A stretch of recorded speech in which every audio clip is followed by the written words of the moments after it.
Hello જય Shri Krishna friends. તો આ વિડીયો સવારના 8 વાગ્યાથી સ્ટાર્ટ થાય છે। આજે હસબન્ડના યુનિફોર્મ વોશ કરવાનો દિવસ હતો તો તે પલાળ્યા અને પછી પાર્થિલને મમરાના પૌવા ખાવાના હતા તો તે બનાવ્યા। લોંગ વિડીયોમાં રેસીપી આપેલી છે અને પછી નીકાળ્યું ઝાડુ।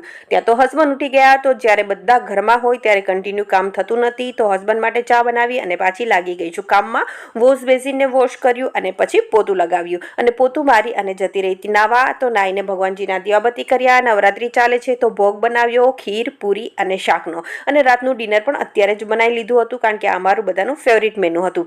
પછી મળું છું સીધી સાંજે। આજે મારે બટેટાની ચિપ્સ બનાવવાની હતી તો બટેટા પીલ ઓફ કર્યા અને હસબન્ડે ચિપ્સ બનાવી દીધી અને પછી અમે ડિનર કર્યું। ડિનર કરીને હસબન્ડનો નાઇટ શિફ્ટ છે તો ઓફિસ જતા રહ્યા અને પછી હું લાગી ગઈ છું વેફરમાં। તો સૌથી પહેલાં તો ગરમ પાણીમાં નમક અને ફટકડી નાખીને ગરમ કર્યું પાણીને, પછી તેમાં ચિપ્સ નાખીને ચિપ્સને બોઇલ કરી અને પછી એક એક કરીને ચિપ્સને સુકાવી। તો આ હતો મારો મોર્નિંગથી નાઇટ સુધીનો દિવસ। Thank you.